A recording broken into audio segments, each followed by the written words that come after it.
Vous allez bien? Oui. Oui. Voilà, Oui. on va se lever et puis on va chanter. Alors, on va demander la participation des enfants parce que là, c'est vraiment logiquement des chants que vous êtes censés. Enfin, en tout cas, il y en a un, c'est sûr, vous le connaissez. Sinon, là, je comprends plus. Donc, je compte sur vos voix, les enfants. Hein. Vous avez le droit de danser, vous avez le droit d'animer. Hein. Dimanche, je suis heureux, le lundi plein de joie. Mardi, j'ai une paix que le monde ne connaît pas. Mercredi et jeudi, je suis dans la lumière. Vendredi et samedi, c'est le ciel sur la terre. Oui, nous marchons, marchons tout joyeux. Nous marchons tout joyeux, nous marchons tout joyeux. Oui, nous marchons, marchons tout joyeux. Nous marchons tout joyeux vers les cieux. Alors quand j'étais à l'école du dimanche, c'est le premier qui dit il y a longtemps, attention. Hein. Eh bien, on mimait, vous êtes d'accord avec moi hein. Est-ce que vous, les enfants, vous connaissez la danse sur ce chant? Ils ne connaissent pas? Bon, c'est pas compliqué, de toute façon, il faut faire semblant de marcher. Donc, à partir de là, on devrait s'en sortir. Allez, on y va avec la gestuelle. Dimanche, je suis heureux, le lundi plein de joie. Mardi, j'ai une paix que le monde ne connaît pas. Mercredi et jeudi, je suis dans la lumière. Vendredi et samedi, c'est le ciel sur la terre. Oui, nous marchons, marchons tout joyeux. Nous marchons tout joyeux, nous marchons tout joyeux. Oui, nous marchons, marchons tout joyeux. Nous marchons tout joyeux vers les cieux. Dimanche, dimanche, je suis heureux, le lundi plein de joie. Mardi, j'ai une paix que le monde ne connaît pas. Mercredi et jeudi, je suis dans la lumière. Vendredi et samedi, c'est le ciel sur la terre. Oui, nous marchons, marchons tout joyeux. Nous marchons tout joyeux, nous marchons tout joyeux. Oui, nous marchons, marchons tout joyeux. Nous marchons tout joyeux vers les cieux. Oui, nous marchons, marchons tout joyeux. Nous marchons tout joyeux. Nous marchons tout joyeux. Oui, nous marchons, marchons tout joyeux. Nous marchons tout joyeux vers les cieux. Encore une fois. Oui, nous marchons, marchons tout joyeux. Nous marchons tout joyeux. Nous marchons tout joyeux. Oui, nous marchons, marchons tout joyeux. Nous marchons tout joyeux vers les cieux. Amen. Vous connaissez peut-être ce chant aussi, donc là on sort les anciens. Voilà, c'est pour les anciens tout ça. Quand j'invoque le Seigneur, quand je glorifie son nom, il me rend vainqueur de mes ennemis. Il est vivant, béni soit mon rocher, que le Dieu de mon salut soit exalté. Il est vivant, béni soit mon rocher, que le Dieu de mon salut soit exalté. On l'a tous ce chant, ça va? Ouais. Allez, on va encore le reprendre. Allez, on y va. Quand j'invoque le Seigneur, quand je glorifie son nom, il me rend vainqueur de mes ennemis. Il est vivant, béni soit mon rocher, que le Dieu de mon salut soit exalté. Il est vivant, béni soit mon rocher, que le Dieu de mon salut soit exalté. Il est vivant, béni soit mon rocher, que le Dieu de mon salut soit exalté. Il est vivant, béni soit mon rocher, que le Dieu de mon salut soit exalté.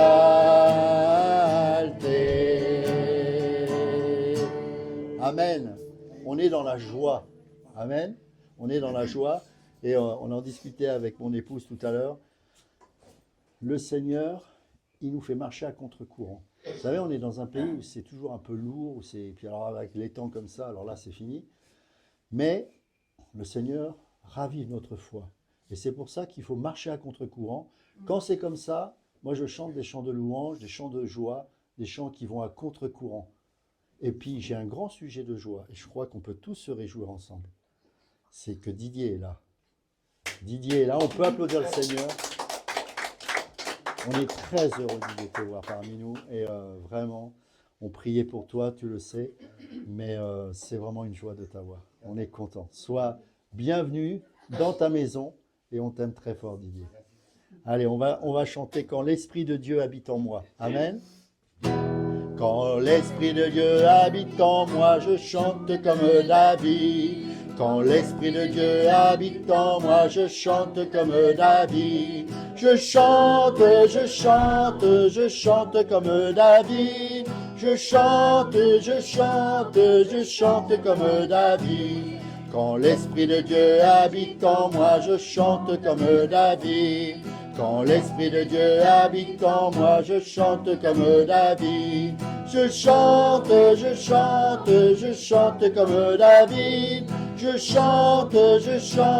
Je chante comme David. Quand l'Esprit de Dieu habite en moi, je chante comme David. Quand l'Esprit de Dieu habite en moi, je chante comme David. Je chante comme David. Je chante comme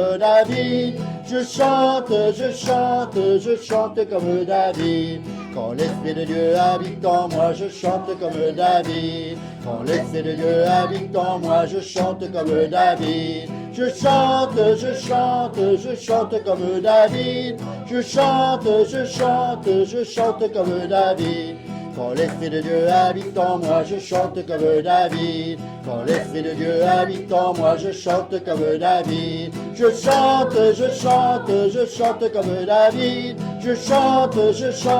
Je chante comme David. Quand l'Esprit de Dieu habite en moi, je chante comme David. Quand l'Esprit de Dieu habite en moi, je chante comme David. Je chante comme David. Je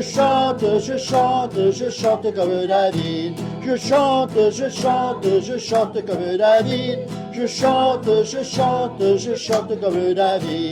Je chante comme David. Je chante comme David. Je chante comme David. Amen. Seigneur, on te rend grâce pour cette joie qui anime nos cœurs, de savoir que tu es béni, que tu réponds aux prières, que tu prends soin de tes enfants. Et personnellement, je veux vraiment te remercier pour la présence de Didier, pour tout ce que tu fais parmi nous, Seigneur, pour chacune de ces vies ici présentes. Seigneur, c'est une grâce de voir que malgré les difficultés, malgré les problèmes, on ne va pas dire qu'on n'a pas de problème, ce serait mentir, mais justement, les problèmes sont là pour que ton nom soit glorifié, pour que tu changes les situations. Et là où l'homme dit non, c'est pas possible, c'est ça, on n'y arrivera pas, Dieu dit c'est possible, c'est possible. Tu n'as pas cessé d'agir, tu n'as pas cessé de restaurer, tu n'as pas cessé de guérir, tu n'as pas cessé d'être fidèle envers tes enfants. Nous prions et nous croyons un Dieu qui est ressuscité, qui est vivant. Et toi, Seigneur Jésus, nous savons que tu intercèdes auprès du Père pour nous. Rien que cela, ça devrait nous mettre dans la joie. De savoir que même si les gens nous maudissent, même si les gens peut-être ont de la haine, toi, tu intercèdes en notre faveur auprès du Père.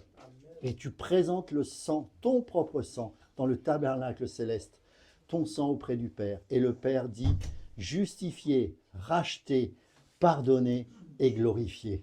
Rien que pour cela, Seigneur, eh bien, on peut te dire merci. C'est pour ça qu'on veut te louer ce matin, en ouvrant la bouche, parce que tu n'as pas mis en nous un esprit de timidité, mais un esprit de force, d'amour et de joie. Sois béni, Seigneur. Amen. Vous pouvez le prier si vous avez le cœur de le faire. Alléluia, merci Seigneur, merci parce que nous sommes tous présents devant toi, Seigneur. Et je te rends toute la gloire qui t'est due, Seigneur. Je te remercie pour tous tes bienfaits de toute la semaine, de tout ce qui s'est passé, Seigneur. Et si nous sommes tous réunis en cet instant, c'est par ta grâce. Et mon cœur est dans la joie d'être au milieu de mes frères et sœurs, Seigneur Jésus. Bénis chacun d'eux, Seigneur, et que nous puissions repartir remplis de ta présence lumineuse en chacun de nous, Seigneur Jésus. Amen. Amen. Merci Seigneur. Seigneur, je te loue, je te bénis, je te rends gloire et grâce parce que tu es merveilleux. Merci Seigneur de m'avoir encore fait grâce de pouvoir, Seigneur Dieu, de voir me tenir devant mes frères et sœurs, Papa. Je t'adore parce que tu es un grand roi, tu es le véritable Dieu des Tout-Puissants. Toi qui es le créateur des cieux et de la terre, toi qui es le maître de l'univers, toi qui as tout créé, Seigneur. Ces mondes t'appartiennent, toutes les choses qui s'y trouvent, Seigneur. Je t'adore ce matin, Seigneur Dieu de gloire, parce que dormir et se lever le matin, Seigneur Dieu de gloire, n'est pas un cadeau, Papa. Ce n'est que par ta grâce éternelle, mon Dieu, mon roi. Voilà pourquoi, Seigneur Dieu de gloire, je veux encore te rendre gloire et grâce parce que tu es Dieu, tu es merveilleux. Toi qui es mon bienfaiteur, toi qui es mon libérateur, toi qui es ma forteresse, tu es ma haute retraite, tu es mon rédempteur, mon bouclier, tu es mon partage sur la terre des vivants. Seigneur, je t'adore, je te remercie, Seigneur, pour tout ce que tu fais dans ma vie actuellement, Seigneur Dieu de gloire. Merci parce que tu m'as fait grâce, Seigneur Dieu de gloire, de trouver une famille, Seigneur Dieu de gloire, qui m'a accueilli en ces lieux. Je te bénis, je te loue, Seigneur Dieu de gloire. Merci infiniment. Que la gloire et la grâce te soient rendues pour toujours et à jamais. Dans le nom puissant de Jésus-Christ de Nazareth. Amen. Amen. Merci Seigneur.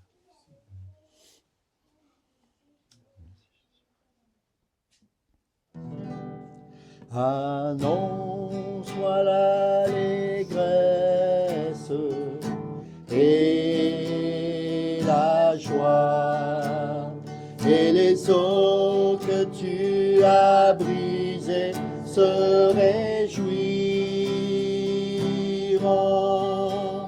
Annonce-moi l'allégresse et la joie, et les eaux que tu as brisées se réjouiront.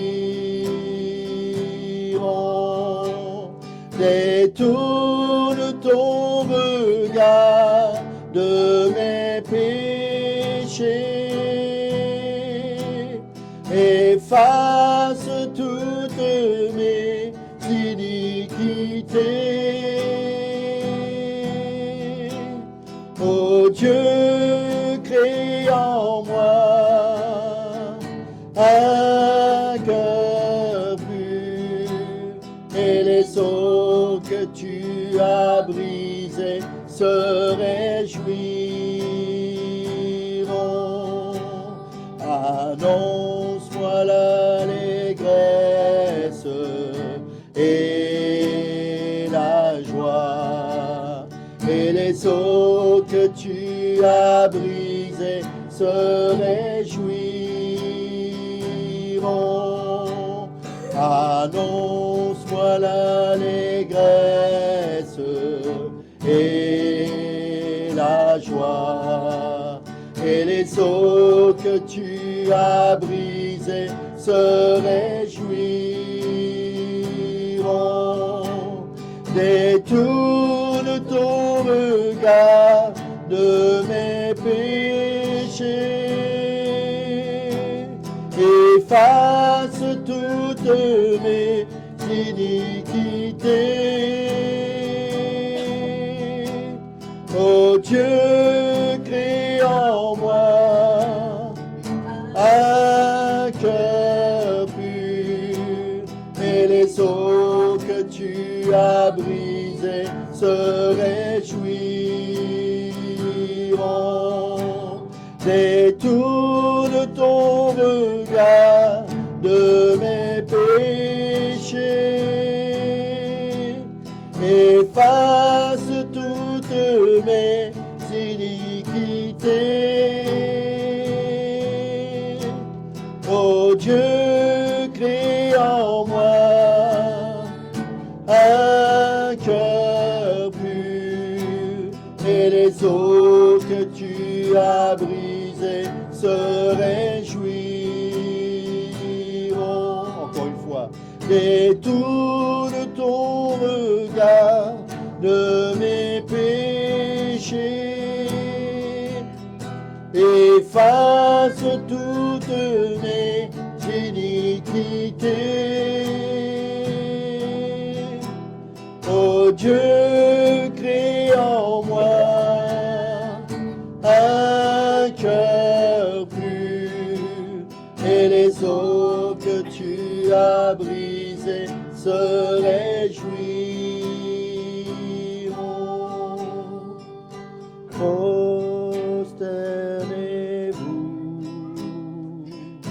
devant votre roi. Adorez-le de tout votre cœur. Faites monter vers sa majesté des chants de gloire pour votre roi des rois.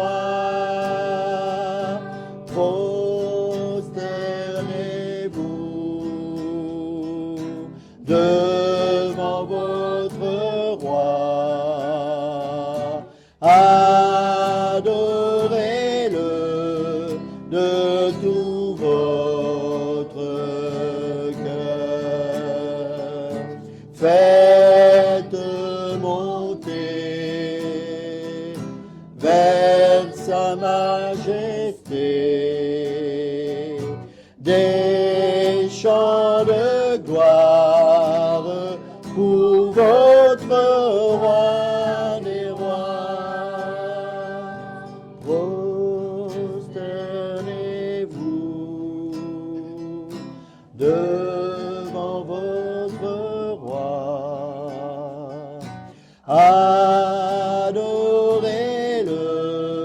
de tout votre cœur. Faites monter vers sa majesté des chants de gloire pour votre roi des rois. Oui, Seigneur. Merci mon Dieu pour ton esprit au milieu de nous. Oui. C'est lui qui nous rassemble pour que nous puissions t'apporter en esprit, en vérité, ces chants merveilleux. Pour que nous ne chantons pas avec notre bouche, mais nous chantons avec tout notre cœur. Oui. Mon Dieu, parce que tu en es tellement digne. Nous t'aimons, Seigneur, parce que tu nous as aimés. C'est toi qui nous as choisis. C'est toi qui nous as effacé tous nos péchés. Seigneur, c'est toi qui es à l'œuvre en nous. Tu es en mouvement, Seigneur, constamment. Tu nous aimes d'un amour qu'on ne peut même pas imaginer. Il y a encore beaucoup de travail à faire en nous, mais nous sommes disposés à te suivre, Seigneur. Oui. Le chemin est encore long, mais nous savons qu'il est tout tracé et que nous n'avons à regarder qu'à toi seul. Merci, mon Dieu, pour ta bienveillance, pour tes anges. Merci pour la liberté qu'on a dans notre pays. Merci pour ce lieu où on se rassemble. Merci, mon Dieu, pour ton serviteur que tu as mis sur son cœur pour apporter la nourriture, les temps qu'on a besoin, mon Dieu, car les jours s'annoncent très sombres. Ouais. Et nous savons que tu as tout pourvu. Amen. Amen. Amen. Digne, oh digne es-tu, Seigneur, digne d'être remercié, loué et adoré. Digne, oh digne es-tu, Seigneur, digne d'être remercié, loué et adoré. Nous chantons Alléluia, agneau sur le trône. Nous t'adorons, nous te louons, nous célébrons ta gloire. Nous chantons Alléluia, louange au grand roi. Tu es plus que vainqueur, Seigneur de l'univers.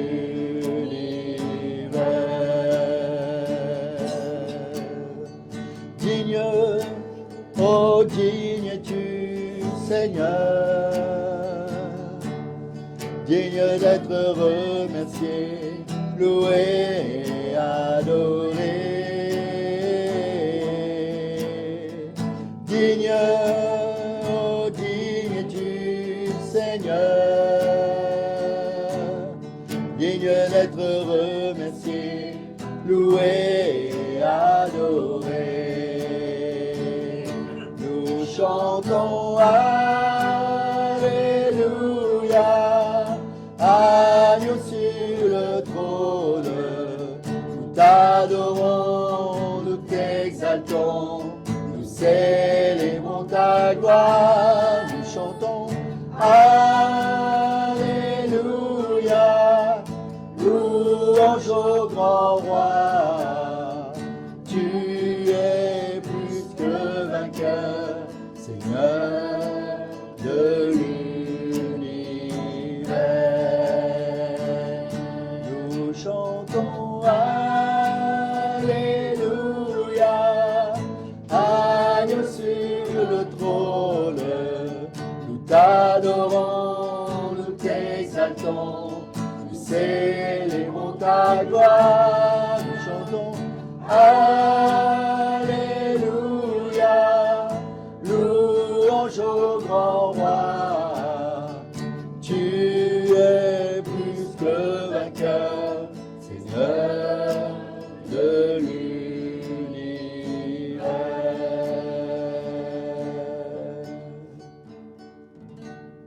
Oui, Seigneur.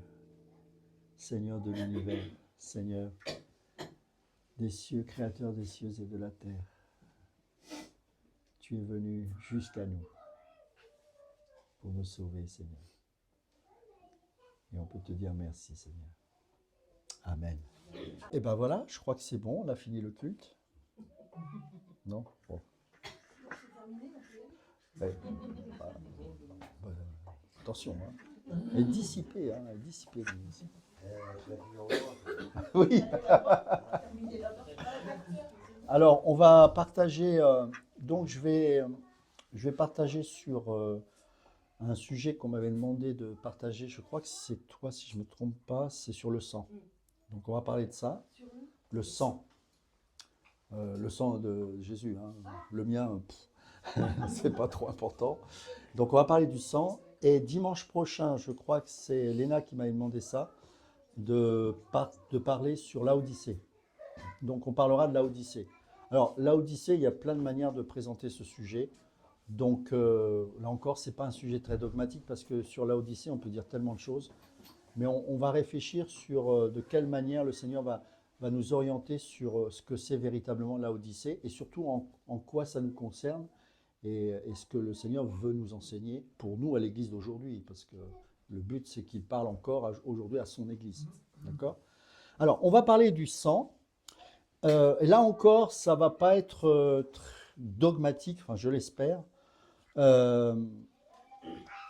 Quand j'ai réfléchi sur ce sujet-là, j'ai dit qu'est-ce que je fais? Est-ce que j'explique théologiquement la valeur du sang, la signification? Oui, on va en parler évidemment parce que c'est quand même important. Mais au vu de ce qui se passe dans le monde, et malheureusement aussi parfois un peu dans l'Église, ce qui m'a valu quelques soucis avec certains frères, c'est en rapport avec le communautarisme, le racisme, toutes ces choses qui semblent malheureusement s'imprégner dans le corps de Christ. Et je crois qu'en tant qu'enfant de Dieu, il nous faut dénoncer cet esprit-là. Parce que je vois que ça grandit, et quand je vois certains évangéliques revendiquer un certain parti, qui historiquement ne sont pas forcément très sains, je trouve qu'il y a danger. Et je crois que l'ennemi veut diviser son Église. Et le meilleur moyen de diviser son Église, c'est au travers de ces problèmes identitaires, ce problème d'immigration, etc. Et quel est le comportement d'un frère en Christ et d'une sœur en Christ? Comment on doit réagir par rapport à ça?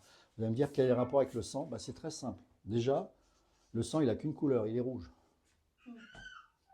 Vous savez comment on appelait les nobles à l'époque? Enfin, à l'époque, je dis, jusqu'à Louis XVI, donc jusqu'au XVIIIe siècle, le sang bleu.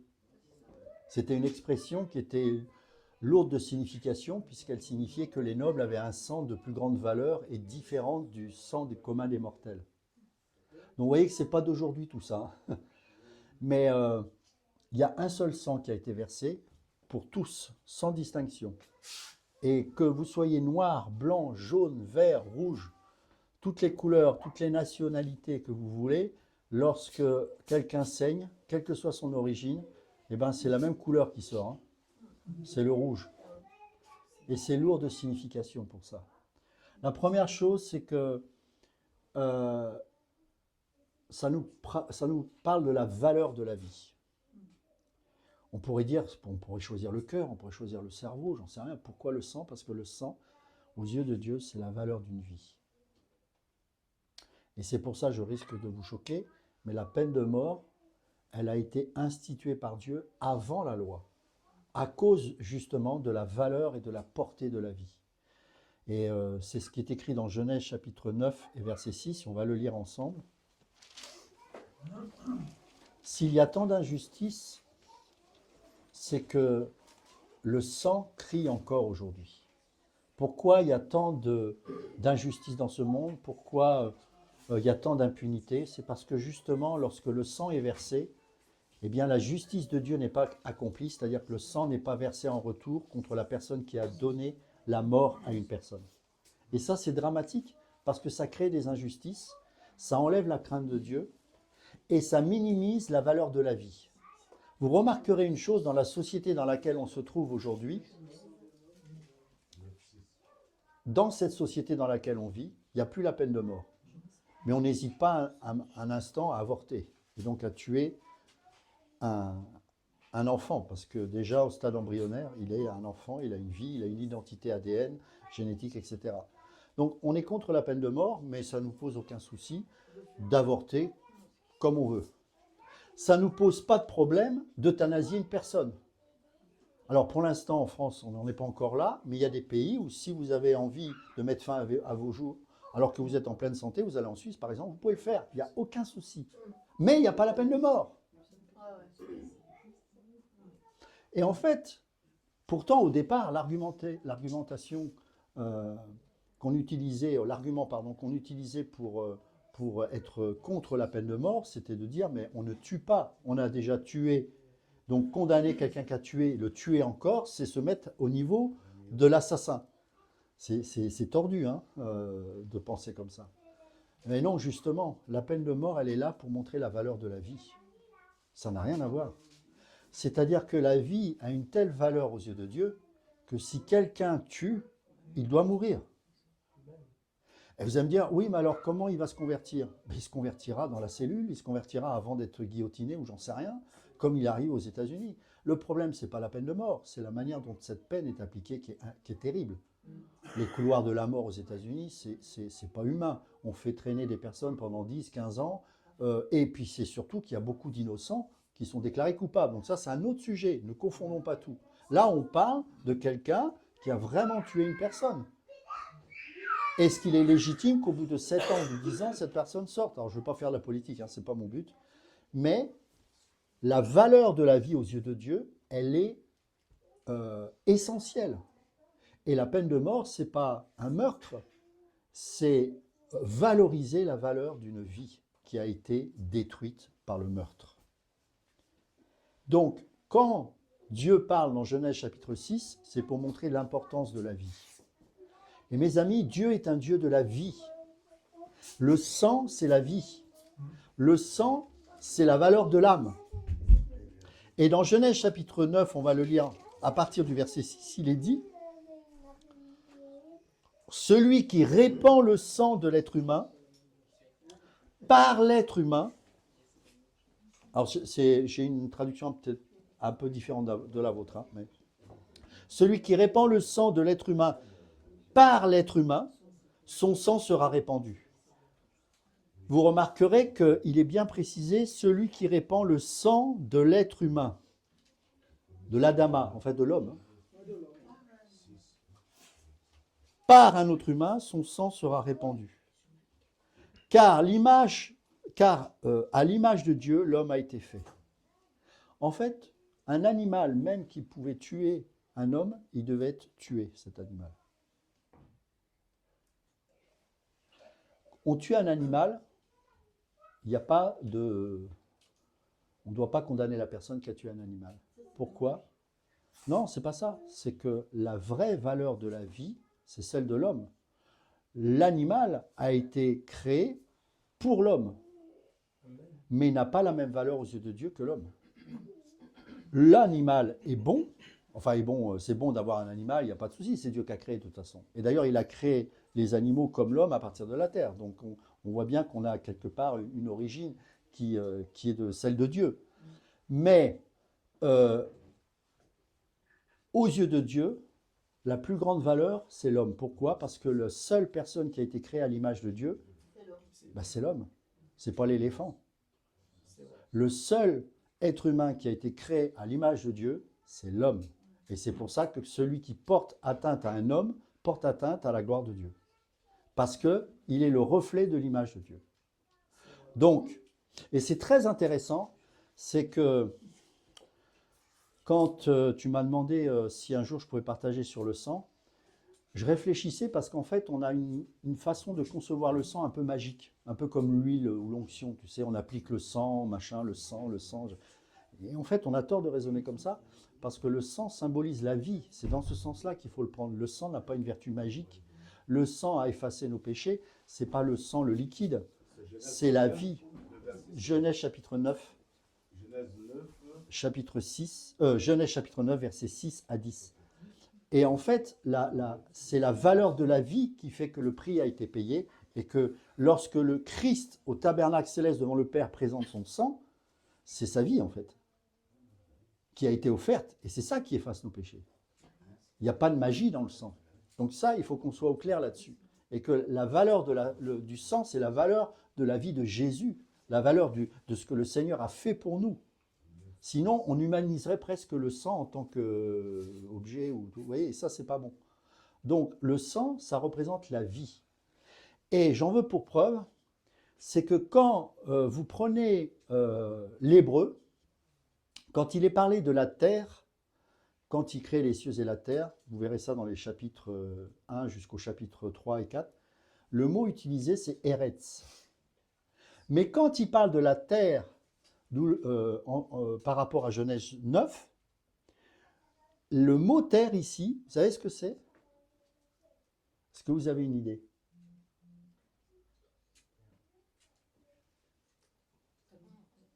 Adama. Adama. Est-ce que vous connaissez le mot hébreu de sang? C'est dam. Et est-ce que vous connaissez le mot hébreu de l'être humain? Adam. Adam. En fait, c'est les mêmes racines. Et entre dam, sang et adama, il y a une assonance. C'est très intéressant. Donc on voit bien que la terre, l'homme et le sang, ça a le même sens en fait.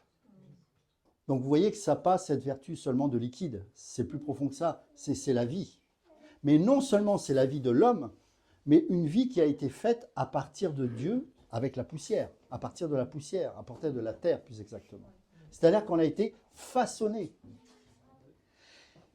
Et ce qui est très intéressant, c'est que quand on étudie la valeur du sang, on étudie le fait que c'est une vie humaine qui, malgré tout, à sa mort, redeviendra cette poussière, cette terre.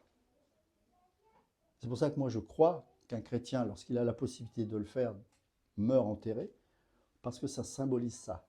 Et pour moi, ça symbolise aussi le fait qu'un jour, cette mort-là, nous allons ressusciter, sortir de nos tombeaux, et puis rejoindre le Seigneur lorsque ce sera le moment. Et ça, c'est une merveilleuse image de la résurrection. Parce que notre corps doit un jour expérimenter la transformation en gloire, à l'image de son Maître. En attendant, on a le corps que nous avons là, ici. Mais ce n'est que provisoire. Car lorsque nous mourrons, ou peut-être de notre vivant lorsqu'il va revenir, j'en sais rien, eh bien notre corps va se transformer en un corps de gloire, un corps de résurrection. Un corps comme ça ne peut pas ressusciter. Hein. Est-ce que c'est pour ça que Jésus, quand il est mort et qu'il est ressuscité et que Marie a voulu le toucher, il lui a dit « Ne me touche pas, je ne suis pas encore retourné vers mon Père ». Alors, en fait, pour être honnête, je ne sais pas trop. Il y a une interprétation qui a été faite, qui est celle-ci, c'est que le Seigneur ne voulait pas être trop retenu sentimentalement. Et comme ils étaient assez proches, ils s'appréciaient beaucoup, il disait, ne me retiens pas, je dois à un moment donné rejoindre. Alors, c'est une interprétation, pourquoi pas. Est-ce que j'adhère à celle-ci? J'en sais rien, mais elle peut être intéressante. Est-ce que c'est pas... De toute façon, je vois pas en quoi il pourrait t'empêcher à un moment donné, tu vois. Donc ça peut être ce côté sentimentalité, tu vois, qui fait que il dit non, non, mais attends, c'est pas encore le temps où je dois ressusciter. Ne m'attache pas à ça, quoi. Tu vois, parce qu'il avait des sentiments aussi, Jésus. Hein. Il avait des amis, etc. Et elle faisait partie du cercle proche, tu vois.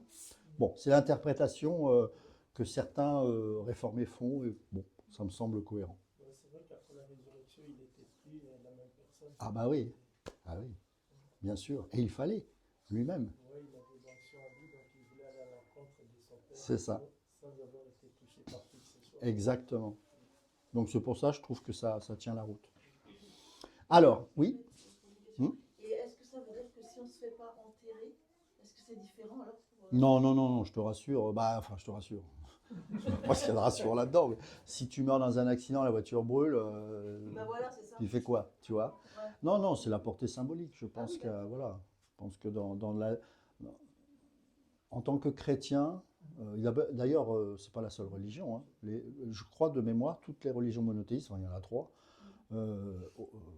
font enterrer leur corps, leur mort. Que ce soit les musulmans, les juifs et les chrétiens. Vous me dites si je me trompe, mais je crois. Hein. Ouais, c'est tout. Oui, mais là, c'est pour l'incinération. Ouais, c'est ça. Ah, tu parles d'incinération? Voilà, tout à fait. C'est important. Ouais, Alors. oui, c'est tout à fait ça. Alors, l'incinération, alors soit c'est parce que les gens ne sont pas enseignés, donc ils ne se rendent pas compte, mais un chrétien ne pourrait, logiquement, il n'a pas à avoir ce genre de On est pensée. d'accord. Non.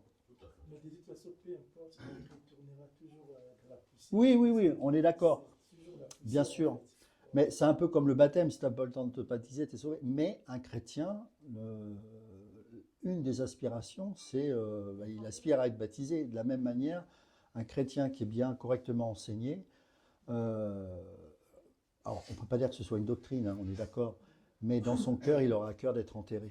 Oui, bien sûr. Parce que c'est comme ça que tous les enfants de Dieu meurent, en fait. Ils aspirent à être enterrés, c'est la Bible. Pourquoi? Parce qu'on est des plantes, on est venu de la terre, on doit retourner dans la terre. Tu vois, c'est une belle symbolique, hein, tu vois. Donc, je pense que ça a répondu. Ouais. Ah oui, tout à fait. Ok. Alors, le sang cru. Pourquoi j'ai mis cru? Le sang ne devait pas être considéré. Ah oui, le sang en tant que tel, pardon. Ne devait pas être considéré comme de la nourriture. Est-ce que vous savez pourquoi? On voit ça dans Lévitique chapitre 17, verset 11. Oui. Bah, c'est toujours le sang qui est la vie, on ne mange pas la vie. Exactement. C'est parce que simplement, il n'y a pas de magie là-dedans, mais que ça représente la vie. D'accord? Le sang des animaux symbolise la vie de l'animal. Et donc, en tant que tel, il ne devait pas être consumé. C'était en fait lui que Dieu destinait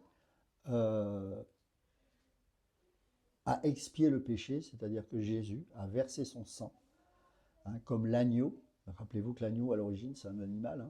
Hein, et il a été sacrifié dans le temple pour que les Juifs soient préparés un jour à ce que l'agneau qui ôte les péchés du monde, parce qu'ils aspiraient à ce que l'agneau qui ôte les péchés du monde vienne. C'est pour ça que Jean le Baptiste, lorsqu'il a vu Jésus, il a dit « Voici l'agneau de Dieu qui ôte les péchés du monde ».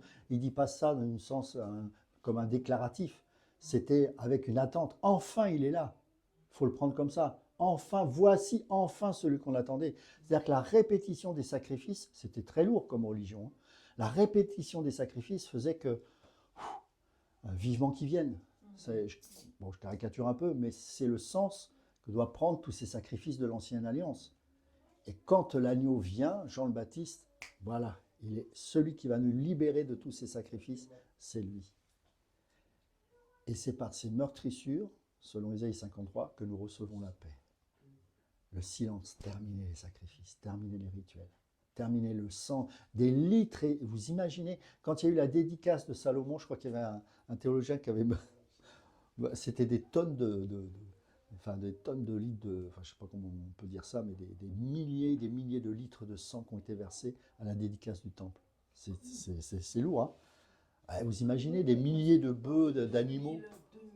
Ah, J'ai vu les chiffres, je dis, mais c'est horrible, hein. c'est pas possible, c'est Ouais. symbolique. Ouais. Mais Eh ouais, c'est le des sang, chiffres ouais. incroyables Ouais, de- ouais. d'animaux. Ouais. On Donc, s'est dit, des 3000. Donc imaginez les litres de sang que ça représente. Donc c'est impressionnant, hein. Verset 5, donc de Genèse 9, la peine capitale était requise pour tout animal de façon illégitime à une vie humaine, qui tuait de manière illégitime une vie humaine. L'homme pouvait tuer des animaux, par contre, ni les animaux ni l'homme ne pouvaient tuer l'homme, parce que lui seul avait été créé à l'image de Dieu. Par rapport à ce que je vous avais dit en introduction, il y a un passage qui confirme cela. Alors, certains passages disent 100, d'autres disent d'autres mots, donc, mais dans ma version, je ne sais pas ce qui est utilisé, je ne crois pas que ce soit 100, c'est dans Actes chapitre 17, verset 26. Il est écrit ceci.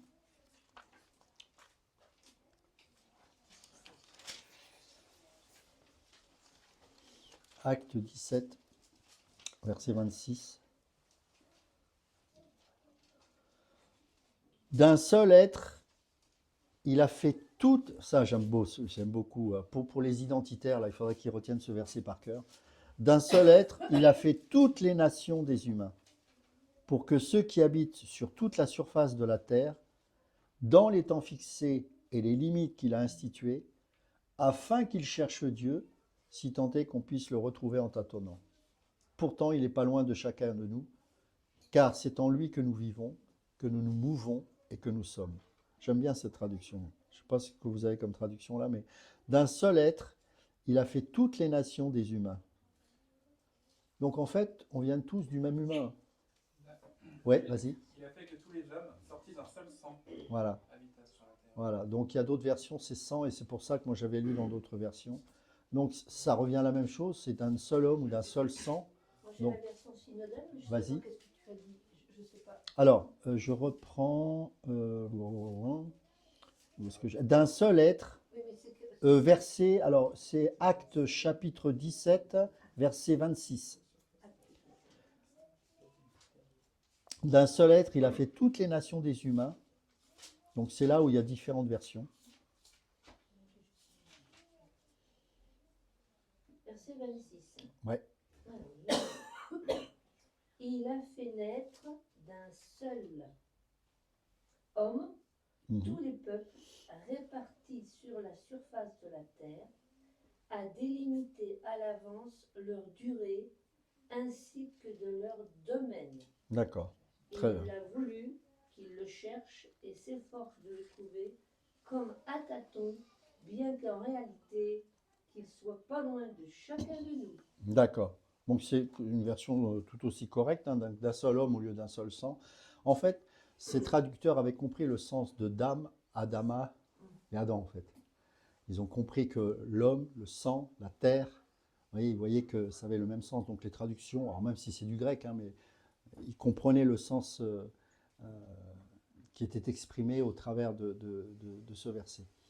Ce qu'il faut comprendre, c'est que, encore une fois, on a tous la même origine. On a tous la même origine. Il ne doit pas y avoir dans le corps de Christ du racisme. Il ne doit pas y avoir dans le corps de Christ du racisme. Ce n'est pas normal. Il ne doit pas y avoir d'église communautaire. Ce n'est pas normal. Une église entièrement congolaise, ce n'est pas biblique. Une église entièrement blanche, ce n'est pas biblique. Alors, c'est biblique dans le sens où ils adorent Dieu, on ne va pas non plus. Mais ce n'est pas ce que Dieu veut à l'origine. Ça ne nous empêche pas d'avoir notre culture, bien évidemment. Et c'est ça qui est intéressant. C'est que moi, par exemple, j'aime beaucoup la culture ivoirienne et congolaise. Voilà, j'ai toujours aimé cette culture, c'est comme ça, c'est deux cultures qui sont très différentes d'ailleurs. Parce que j'ai été immergé dedans pendant plus de 10 ans et que j'ai aimé ça. Est-ce que pour autant je suis devenu congolais ou Non, je suis ce que je suis. Même s'il y a certaines choses, on pourrait me prendre un peu pour un Ivoirien parfois. Mais le Seigneur m'a donné de l'amour pour que je puisse prendre ce qu'il y a à prendre de positif dans la culture de l'autre. Et c'est ce qui me fait grandir. Mais si on est chacun dans nos églises respectives, qu'est-ce que vous voulez qu'on apprenne de l'autre? C'est impossible. On oublie qu'on a le même sang, qu'on a le même père et qu'on a la même origine et qu'on retournera dans la même poussière que d'où on a été tiré, mes amis. Le tombeau, il n'est pas noir ou il n'est pas blanc. Le tombeau, c'est de la pourriture. Voilà. Et là, on ne reconnaîtra plus si on est noir ou si on est blanc. Il y aura des verts. Non, mais il faut qu'on... Je vous dis ça parce que je sais ce qui se passe en ce moment, et particulièrement en France et en Europe. Et le diable veut utiliser ça pour que le corps de Christ en soit infecté et commence... Moi, j'ai eu des échanges avec des gens, je vous assure, je trouve ça triste. Alors, même s'il y a des causes à certaines choses qui peuvent arriver dans ce pays, je ne dis pas que je suis aveugle, mais je ne veux pas rentrer dans ce piège. Parce que si moi, j'avais été... allez, on va essayer d'être soft quand même. Si j'avais été congolais à l'époque de la colonie belge, est-ce que vous savez ce que nos frères congolais ont vécu avec la colonie belge? C'est immonde. C'était un génocide, et pourtant personne n'en parle de ce génocide. En fait, on s'en servait comme objet. On coupait leurs mains, on coupait les pieds, on violait leurs femmes. Mais tout était devenu légitime pour les Belges là-bas. Et si aujourd'hui, on commence à rentrer dans un communautarisme extrême, on oublie que, alors à ce moment-là, il va falloir rendre les smartphones. Il va falloir rendre les batteries de nos Tesla. Tout ce qui est fabriqué par des gamins de 4 ans dans les mines du Congo. 10 millions de morts. Cette guerre, c'est une boucherie. La Somalie, vous voulez qu'on en parle? Le Nigeria, vous voulez qu'on en parle? L'Asie, des frères et sœurs qui sont massacrés par des intégristes. Et après on dit, ah mais on ne veut pas de gens comme ça chez nous. Mais c'est la conséquence aussi peut-être de ce que l'on a fait là-bas. Il faudrait peut-être aussi se poser des questions, nous. Il faudrait peut-être qu'on se remette un peu en question. Ah, on a peur. Ah mais oui, on a peur. C'est peut-être un jugement de Dieu, mes amis. Je ne dis pas qu'on doit accepter tout. Ce n'est pas mon sujet. Moi, je ne suis pas là pour faire la politique. Je suis là pour qu'aussi on se remette en question, nous. Et que moi, ma priorité, c'est que tu sois noir, tu sois blanc, tu sois jaune, bienvenue dans ma maison. Amen. Amen. Gloire à Jésus. Bienvenue dans ma maison. Amen. Parce que je viens, moi, d'une certaine origine où, à un moment donné, certaines personnes, on les dénonçait pour les mettre dans des camps. Et ce n'est pas que les Juifs qui sont sujets à ça. Il faut qu'on arrête aussi avec ça. Il y a des camps de concentration pour plein d'autres gens. Mais un enfant de Dieu ne doit pas fonctionner comme ça. Parce qu'on a le même sang, qu'on a le même Père. Et que l'Église doit être riche dans sa diversité. Mais un seul code.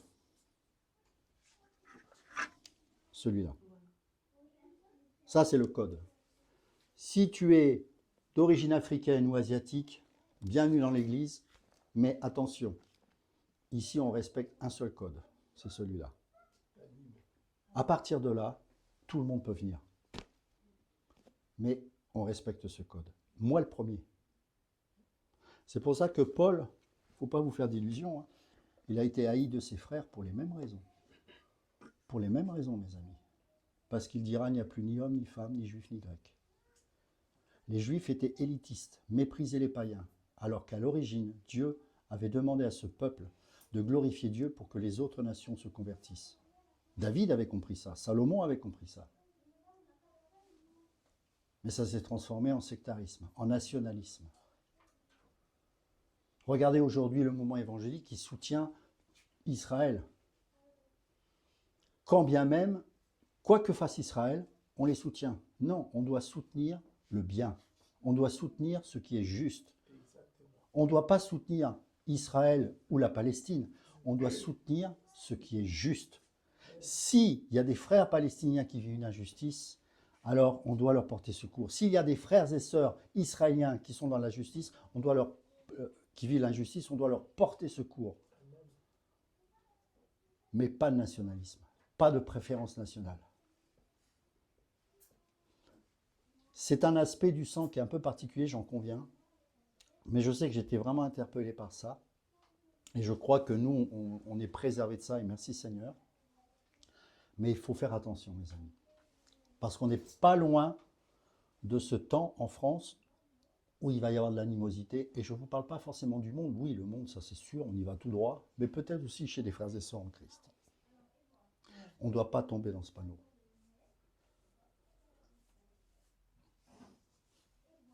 Tous ici, nous faisons partie d'une seule famille, celle de Jésus-Christ. Et il ne doit pas y avoir de différence de traitement. On doit avoir le cœur ouvert, la maison ouverte. On doit aussi reprendre sans préférence.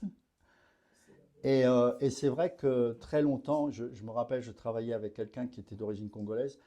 Et ça, j'appréciais ça chez lui. Quand on était en mission à l'étranger, bah évidemment, on se retrouvait avec des Congolais et ils parlaient lingala, c'est leur langue. Et à chaque fois, ils les reprenaient. Non, vous savez, Ludo, il ne comprend pas lingala, parlait en français. Mais il prenait soin de ça. Et ça, j'appréciais. Pourquoi? Parce que bah, je suis un frère, donc je ne vois pas pourquoi je ne comprendrais pas. Ou alors, c'est des trucs secrets, mais j'ai rien à faire ici. Vous voyez? Et c'est pareil pour nous. Donc, voilà, c'est être conscient de l'autre en permanence, quelle que soit sa culture. Exactement, et quelles que soient ses origines. D'accord? Donc le sang est le même pour tous les hommes, et tout ça a été fait pour qu'on le cherche, puisque c'est dans Acte 17, c'est Luc qui l'écrira lui-même au verset 26. Donc on sait qu'il était interdit de manger du sang, hein, on voit ça dans Lévitique chapitre 3 et 17 également, parce que la vie de la chair est dans le sang. Donc ça c'est très intéressant, c'est que qu'est-ce qui représente la vie en tant que corps ici? C'est pas mon doigt, c'est pas mon œil, pourtant il bouge, pourtant il vit. C'est même pas mon cerveau qui pourtant initie toutes les impulsions électriques pour que mes membres interagissent sans que je m'en rende compte. C'est là où on voit que le corps, c'est une machine miraculeuse, quoi. Mais oui, sauf qu'on oublie une chose, c'est que tout ça doit être alimenté par un carburant qu'on appelle le sang. S'il n'y a pas de sang, c'est terminé. Donc, ta vie est représentée par le sang qui coule dans tes veines. La mienne aussi. Et chaque sang a ses propres particularités. Il y en a qui sont AB positif, je ne sais plus quoi. Là. Il y a longtemps que je ne sais même plus le mien, ce qu'il est. A négatif, des trucs comme ça. Oui, Alexandre? Littéralement même, l'âme est dans le sang. Yes. C'est ce que ça dit. Et donc, on fait le sacrifice de Jésus. Mon Yes. âme est triste jusqu'à la mort. Il a livré son âme à la mort pour que la nôtre puisse vivre. C'est ça. Quand tu parles de sang qui a ses particularités, on peut aussi imager avec l'âme, effectivement, qui sont différentes. Exactement. C'est ça. C'est ça. C'est pour ça que je fais attention à ce qu'on ne prenne pas le sang au niveau liquide comme quelque chose de magique. Non, non, c'est l'âme en fait. C'est-à-dire que le sang qui est versé, c'est ton âme qui est donnée. En fait, Jésus il a donné sa vie, c'est ce que tu disais. Et c'est pareil, il y en a qui utilisent la symbolique de l'huile, on badigeonne les murs et puis pour la protection. Non, ça c'est la sorcellerie, mais c'est pas du christianisme ça. Ça n'a aucune valeur. La maison elle est gardée parce que tu vis, parce que tu marches avec Dieu. Si tu marches pas avec Dieu, ben ça c'est ton souci. Mais c'est pas en badigeonnant d'huile tes murs que tu es protégé.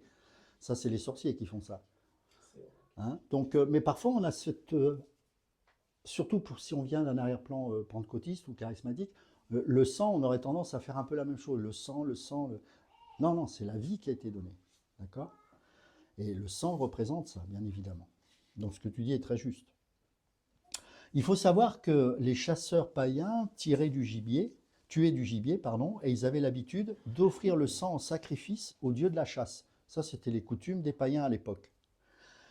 Les Israélites furent au contraire appelés par cette directive à renoncer à tout acte superstitieux et idolâtrique de ce genre.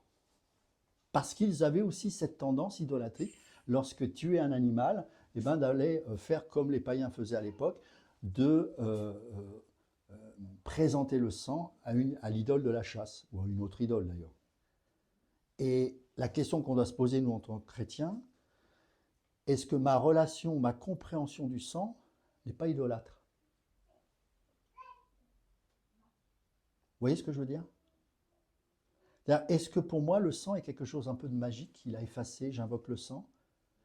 Ou est-ce que je comprends véritablement la valeur et la portée de ce sang qui a été versé pour moi? Non, maintenant on la comprend puisque tu l'as expliqué. Oui. Bah, c'est bien, super. Bien joué. Mais en fait, quand je dis se poser la question, c'est plus qu'on puisse méditer par la suite sur ça, en fait, sur la valeur de la vie, tu vois, dans ce sens-là. Alors, on continue.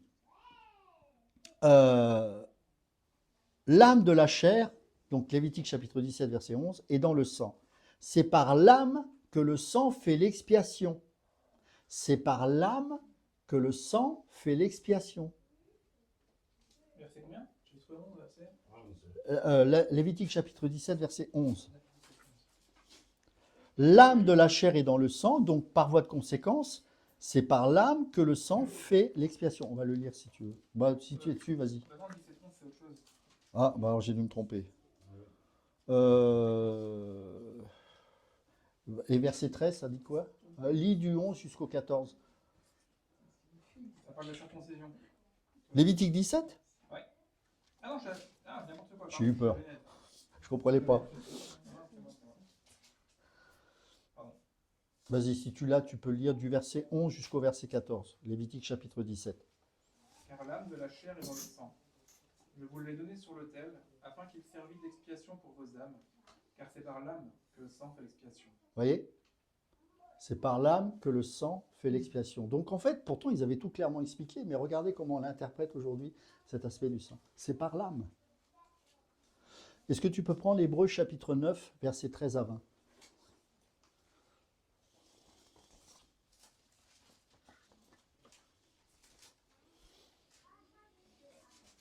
Car si le sang des taureaux et des boucs et la cendre d'une vache, répandue sur ceux qui sont souillés, sanctifie et procure la pureté de la chair, combien plus le sang de Christ, qui par un esprit éternel s'est offert lui-même sans tache à Dieu, purifiera-t-il votre conscience des œuvres mortes, afin que vous serviez le Dieu vivant? Très important ça. Alors effectivement, ce sang a cette vertu de nous purifier. Mais quand on parle du sang ici, c'est parce que le Seigneur a donné sa vie pour nous que désormais nous sommes pardonnés, nous sommes rachetés, nous sommes purifiés et nous sommes sanctifiés. D'accord? Et le sang est en permanence aux yeux du Père, ce qui nous évite d'être sous la colère du Père.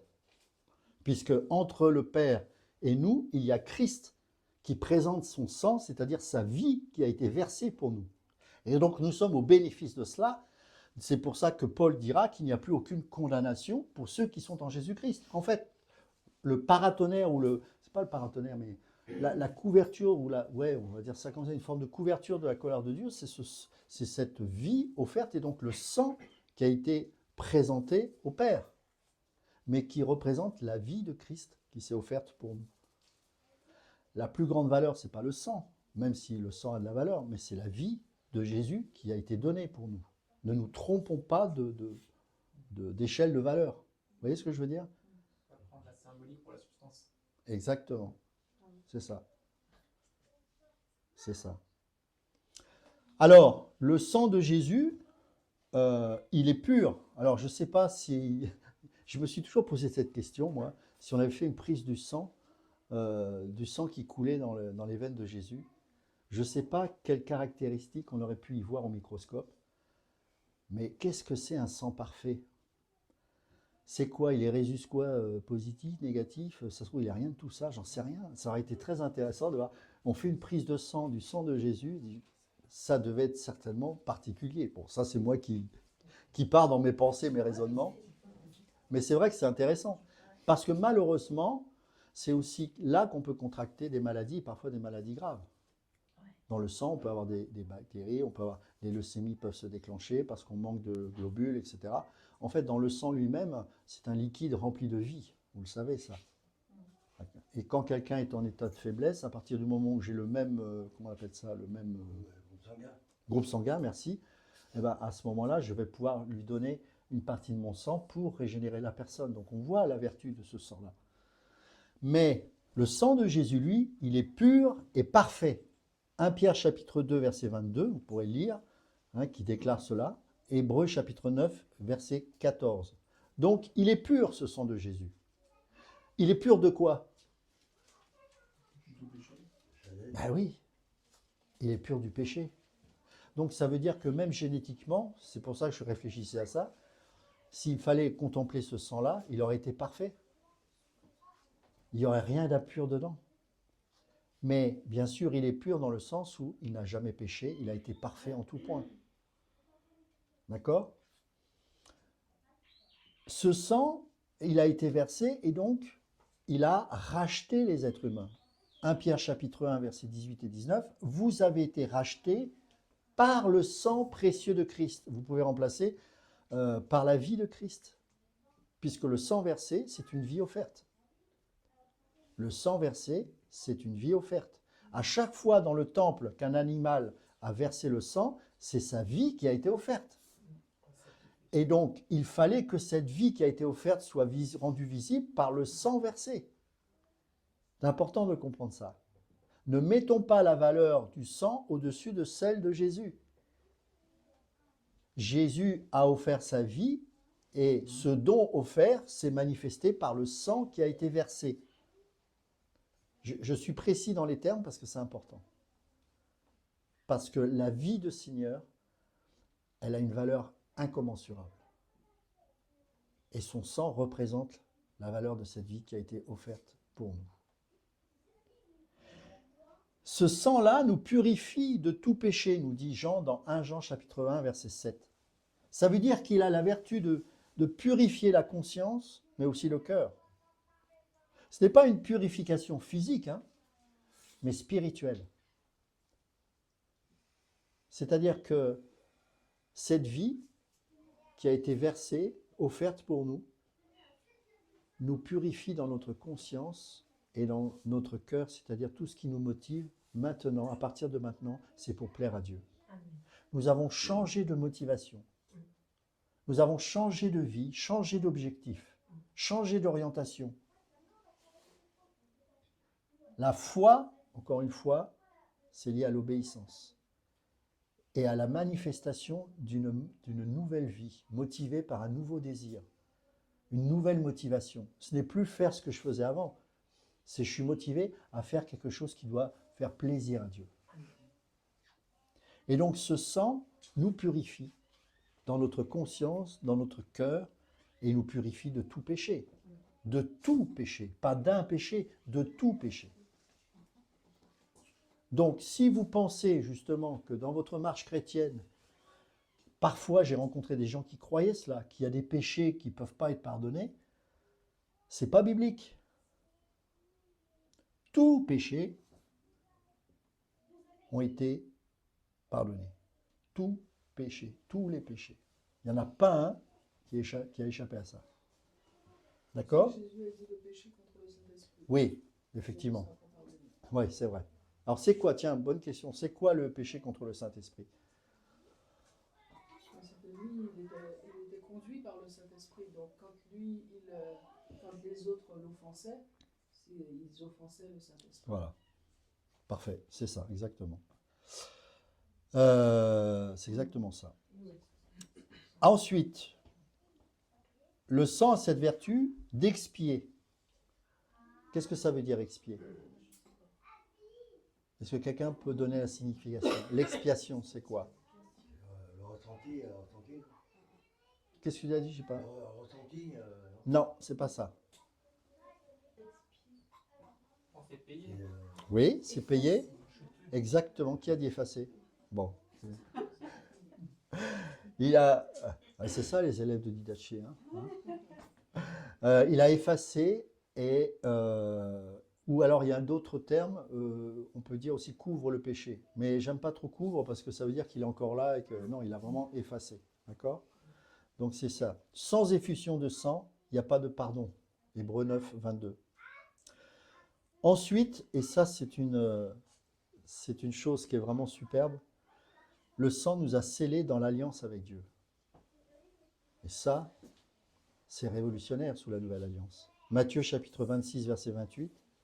Son sang est le sceau d'une nouvelle relation entre Dieu et l'humanité. Est-ce que quelqu'un peut lire Matthieu chapitre 26, verset 28?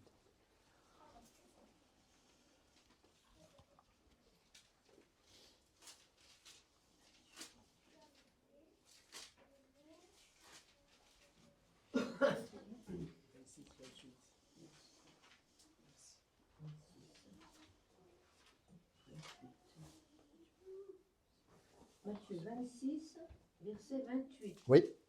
Buvez-en tous, car ceci est mon sang, le sang de l'alliance qui est répandu pour beaucoup d'hommes pour la rémission des péchés.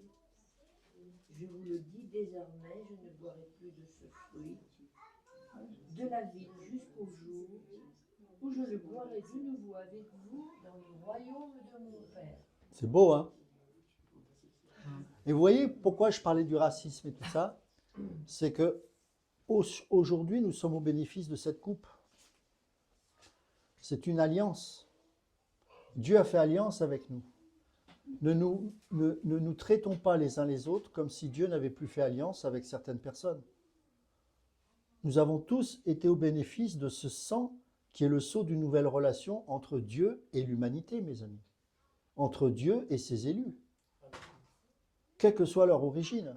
Donc si on commence à se regarder avec un regard oui, j'ai envie de dire presque de haine, de méfiance, eh bien quelque part, on n'est pas sous la nouvelle alliance. Ce n'est pas l'esprit de la nouvelle alliance, mes amis. C'est ça qu'il faut comprendre. Le sang de Jésus symbolise la vie divine qui est donnée aux croyants. Donc nous, on va remettre en question cela en se traitant différemment en fonction de l'origine de la personne. Alors que Jésus a fait aucun cas de l'origine de la personne, au point même qu'il s'est tourné vers ceux qui, pour les Juifs, n'étaient pas destinés à être au bénéfice du Messie. Il y a quelque chose qui cloche. Et puis bien sûr, le sang de Jésus, c'est la victoire sur la mort. Mes amis, quelle espérance! C'est la victoire, c'est la mort. Où est son aiguillon à la mort? C'est pour ça que, vous savez, en France, je sais que c'est lourd en France. Moi, à chaque fois, quand je partais de l'étranger, je revenais en France, il y avait une chape de plomb. Je ne sais pas quel démon domine sur ce pays, mais ce n'est pas possible, quoi. Il n'y a que des dépressifs dans ce pays. Et quand on vient, mais c'est lourd, quoi.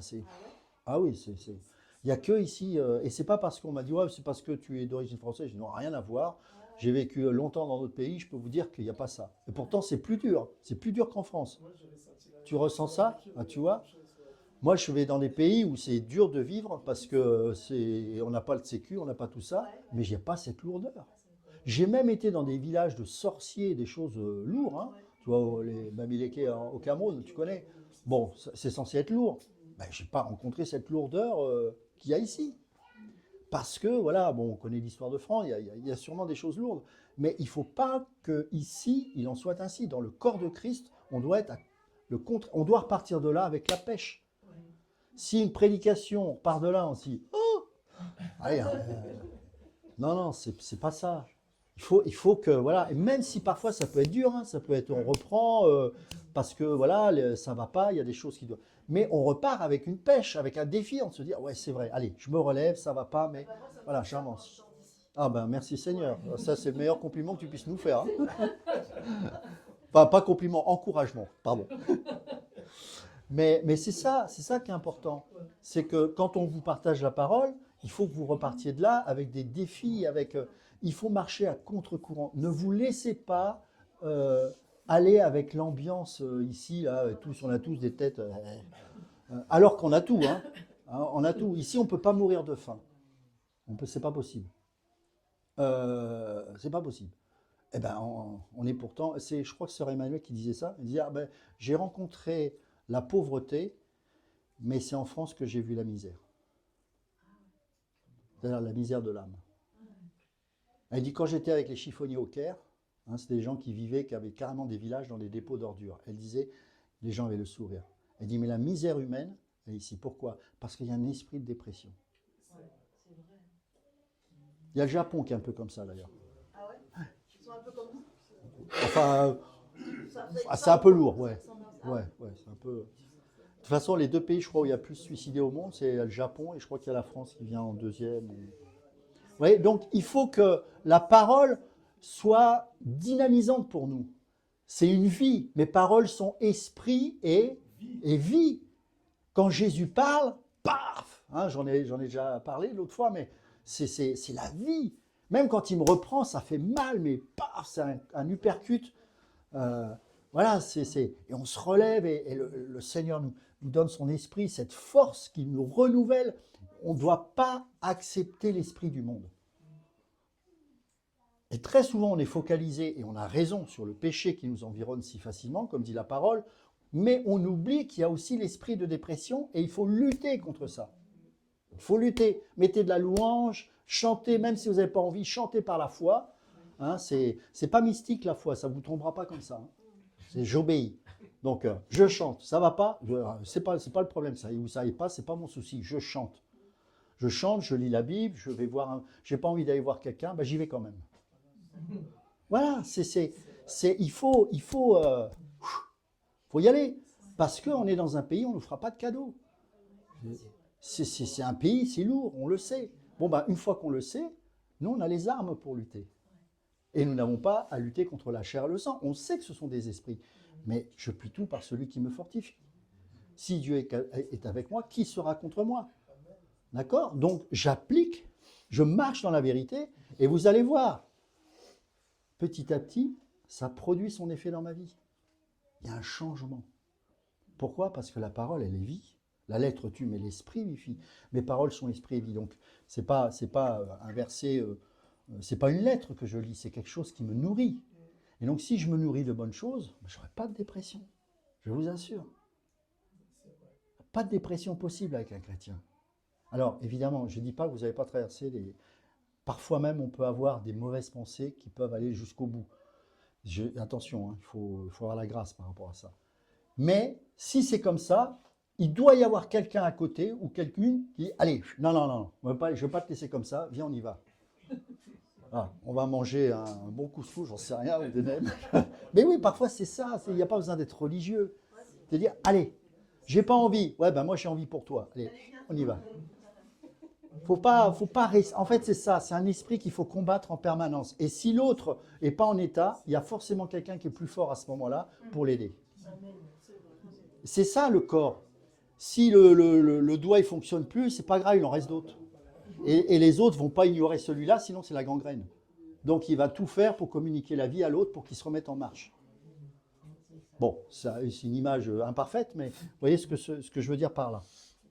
Ça a une portée universelle, ce sang. Il est offert à, j'insiste là-dessus, hein, à tous les humains sans distinction. Il fut un temps, les protestants ont fait la guerre, mes amis.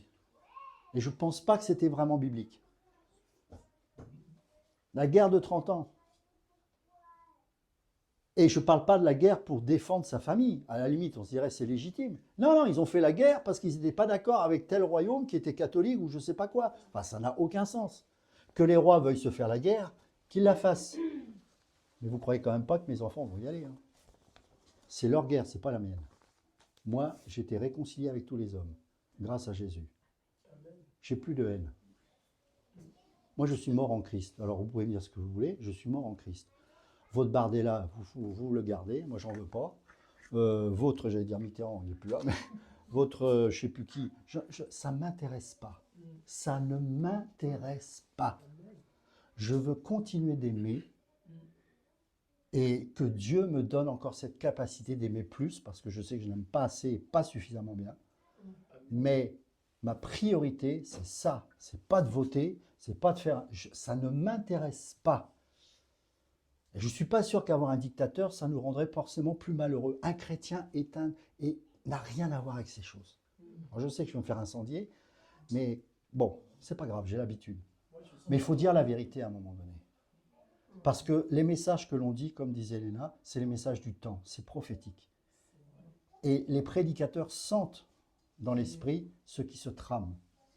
Et si on insiste sur des sujets, c'est parce que le prophète a une vision. C'est un voyant, il voit. Alors, je ne me déclare pas prophète, hein, c'est pas ce que je veux dire. Mais la parole est prophétique, mes amis. Et on peut enseigner la doctrine, mais on peut aussi enseigner la doctrine en rapport avec le temps qui est là. Et de quelle manière nous devons être alertés par rapport à ce qui se trame dans le monde et ce que les ténèbres sont en train de faire pour mettre la haine et la division dans le corps de Christ. Parce que c'est ça l'objectif, c'est qu'on puisse se taper dessus, comme au bon vieux temps. Comme au bon vieux temps des luthériens, hein. C'est ça. je ne sais pas si je vous l'avais raconté, j'avais fait une prédication, c'était à Marseille.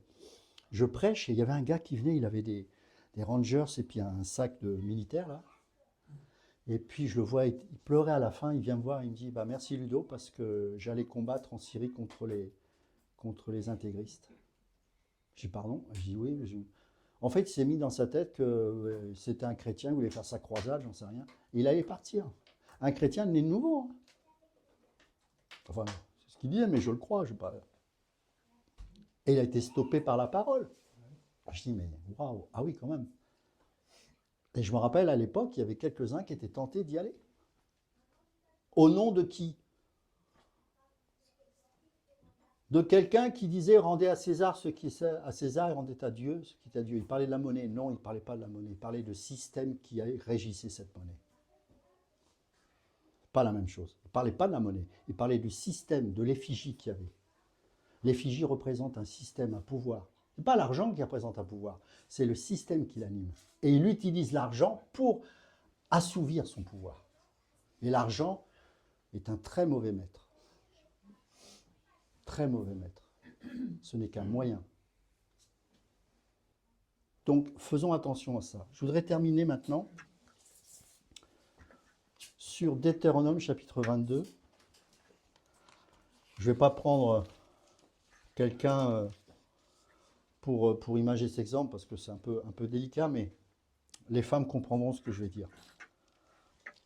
Bon, les hommes aussi, j'espère, mais... Deutéronome chapitre 22.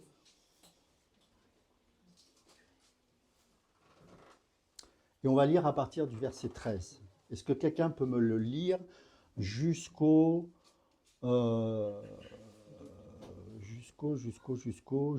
verset 21. Donc, Deutéronome chapitre 22, verset 13 jusqu'au verset 21.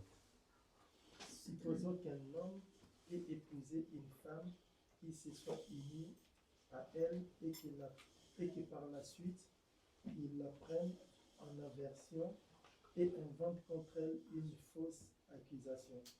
Et il fasse une mauvaise réputation en disant qu'il ne l'a pas trouvée vierge quand il l'a épousée. Ok, je fais juste une parenthèse pour expliquer le contexte.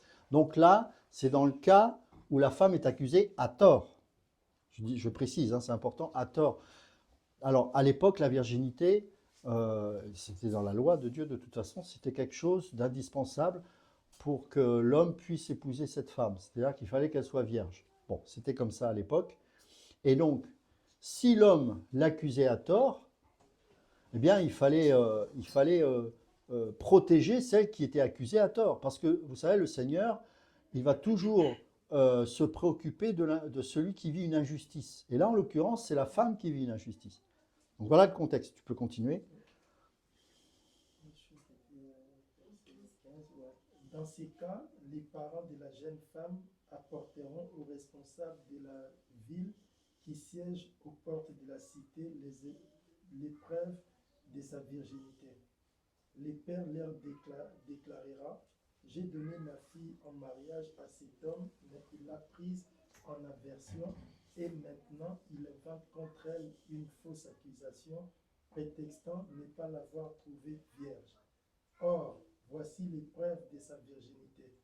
Alors ils déplieront devant les responsables les draps de la nuit des noces. La responsable de cette ville prendront l'homme et lui infligeront un châtiment parce qu'il a porté atteinte à la réputation d'une vierge d'Israël. Ils les condamneront à une amende de 100 pièces d'argent qu'ils remettront au père de la jeune femme. Elle restera sa femme tant qu'il vivra. Il n'aura plus le droit de la renvoyer. Si, au contraire, l'accusation s'avère fondée et si la virginité de la jeune femme n'est pas prouvée, on l'amènera à l'entrée de la maison de son père.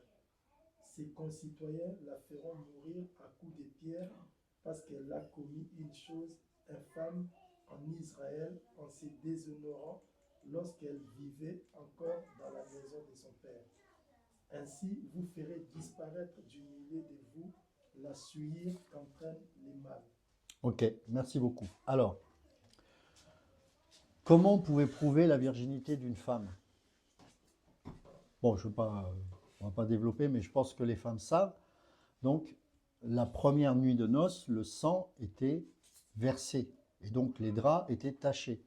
Parce qu'il y a un organe qui, quand la femme perd sa virginité, casse et ça produit un versement de sang. Et donc, le seul moyen pour la femme de prouver sa virginité, c'est ce sang qui prouvait cette virginité et qui était là avec le drap taché. Alors, le drap était présenté par qui? Par le père. Exact. Par les parents. C'est pas elle. C'est pas elle qui se prouve à elle-même qu'elle est vierge. C'est les parents. Et devant qui? Les autres parents. Les anciens. Pas les autres parents. Bah, ça peut-être, ouais, mais en tout cas, d'une manière plus générale, les anciens. Ça, c'est prophétique, mes amis. Ça, c'est prophétique. C'est très humiliant, cette situation. C'est très humiliant pour la femme. C'est très humiliant. Et c'est très humiliant, le péché. C'est très humiliant d'être accusé, à juste raison, que nous sommes pécheurs. Et l'accusateur des frères, c'est qui? C'est qui l'accusateur des frères? C'est le diable. Et qu'est-ce qui compte? Et vous croyez que parce que nous sommes rachetés par le sang de Jésus, il arrête de nous accuser? Est-ce que vous croyez ça? Non, il continue. Vous êtes d'accord avec moi? Ok, quelle est notre défense? Bah, la preuve, Bien joué. Je présente quoi? bah, la preuve. Mon sang? Non, le sang du Seigneur. Amen. Ah, Je présente le sang de Jésus. Il n'y a plus d'accusation possible. La femme, c'est l'Église.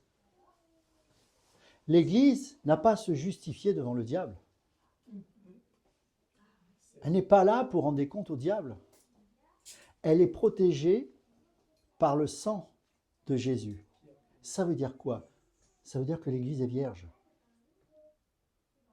Ah, mais j'étais une prostituée. J'étais un gigolo. Il y a des hommes aussi prostitués. Hein. Oui, mais c'est fini. Tu es nettoyé. Le Seigneur te regarde comme pur, racheté, sauvé, pardonné, sanctifié. Et donc l'accusateur, il va pouvoir venir te voir avec tout ce qu'il veut comme accusation. Tu présentes les signes de ta virginité. C'est le sang de l'agneau. C'est aussi simple que ça. Maintenant, l'Église, il faut qu'elle marche dedans. Il ne faut pas qu'elle marche comme se sentant accusée en permanence. Il ne faut pas aussi, lorsque l'Église se sent reprise, qu'elle se sente déstabilisée. C'est pour l'édification. Parce que notre identité, c'est quelque chose qui est acquis aux yeux de Dieu. C'est bon. Tu n'as plus à te justifier. Tu es un enfant de Dieu. Et ça ne vient pas de toi. C'est Jésus qui l'a fait pour toi. Il a versé son sang, sous-entendu, il a donné sa vie. Et combien de fois, à peine sortis d'ici, même nos pensées parfois nous accusent. Ah, j'ai pas fait ça correctement. Et plutôt que de se dire, ok, pardon, allez, on avance, ou peut-être c'est juste une mauvaise pensée qui n'a aucun intérêt, on va l'entretenir, la ruminer. Arrêtez et sachez que je suis Dieu. Arrêtons d'essayer de rattraper les choses par la chair. Brandissons l'œuvre accomplie à Golgotha. Et comportons-nous en tant que vierges. Parfois, et ça m'est arrivé d'opérer ainsi avec des gens, on a dû les accompagner parce que quand bien même ils étaient convertis, ils avaient encore du mal à rentrer dans leur nouvelle identité. Et c'est normal, il faut être gracieux. Parfois, il y a des toxicos qui vont encore avoir des comportements un peu bizarres. Parfois, vous allez avoir des dépressifs, ça va revenir parfois. Pour d'autres, ça va être tellement guéri, et pour d'autres, ça va être encore un combat. Et il faudra être là, non pas pour juger, comme le mari a accusé à tort sa femme qu'elle n'était pas vierge. Il va falloir présenter l'agneau en permanence auprès de ces gens-là. C'est-à-dire qu'il faudra passer du temps avec eux et pas les casser. mais leur dire qui ils sont en Christ, jusqu'à ce que ça devienne une réelle conviction pour que cette identité soit renforcée en elles. Ça, c'est le ministère pastoral, entre autres, ou des anciens. C'est-à-dire que le travail, c'est pas de tuer les gens. C'est parfois de nommer les choses, mais c'est toujours en perspective de renforcer cette nouvelle identité qu'ils n'ont pas encore assimilée, parce que ça prend du temps. Ça prend du temps de savoir réellement comment vivre en étant libéré de nos chaînes. Oui, on peut dire j'étais libéré de mes chaînes, mais c'est pas si facile. C'est des belles paroles, là, ce que je vous dis. Mais je sors de là, j'ai mes propres chaînes, j'ai encore mes propres combats, et je suppose que vous tous aussi. Mais ce qui est important, c'est qu'on insiste sur le fait qu'elles ont été détruites, ces chaînes, que vous êtes libres. Pour le réaliser, parfois ça va prendre du temps. Mais le corps de Christ est là pour nous fortifier, pour nous encourager, pour nous montrer que c'est une vérité. Et cette vérité, elle va être tellement martelée, tellement martelée, tellement martelée que ça va devenir une réalité dans ta vie. Ça s'appelle une métamorphose. Romains chapitre 12, 1 et 2. Soyez transformés par le renouvellement de votre intelligence, afin que vous sachiez discerner ce qui est bon, agréable et parfait. Ça prend du temps, un processus de transformation.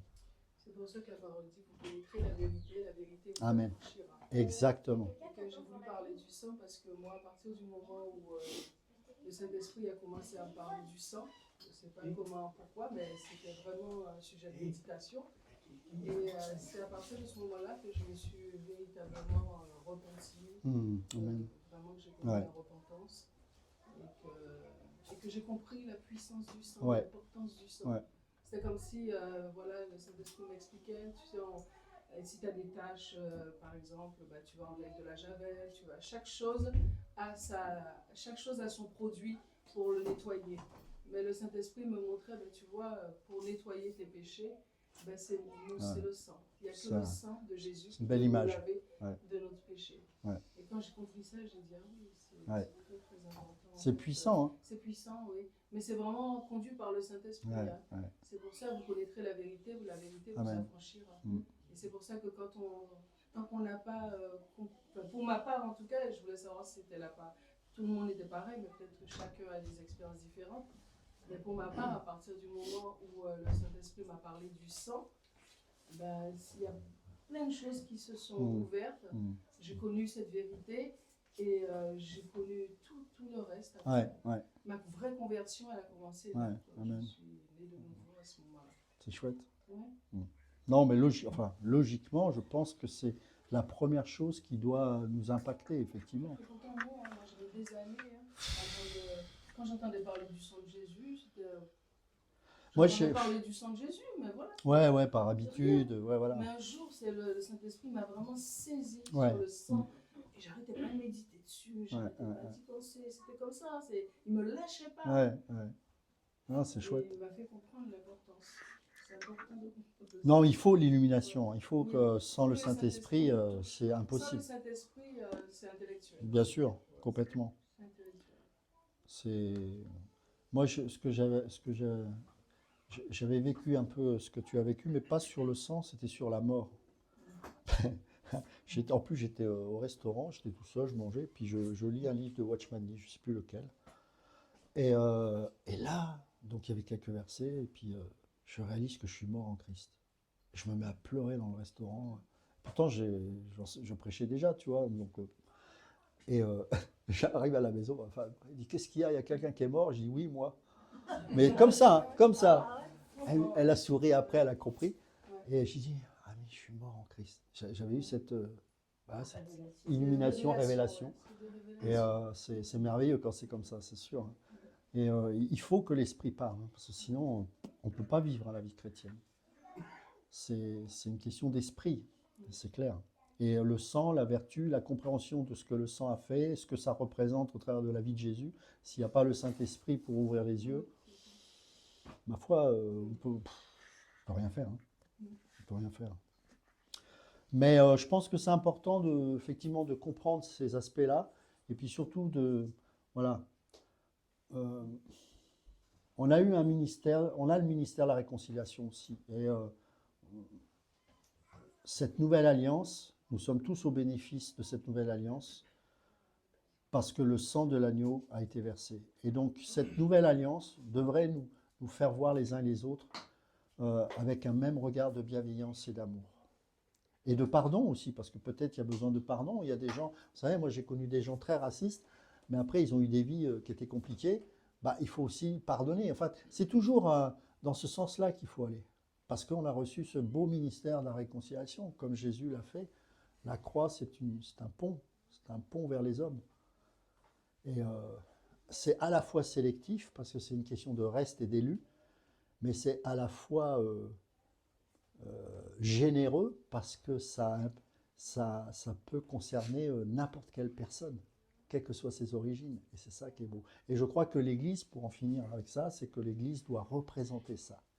Ce que Jésus a manifesté dans cette nouvelle alliance. Moi, je bénis quand je vois des gens de différentes origines, différentes cultures.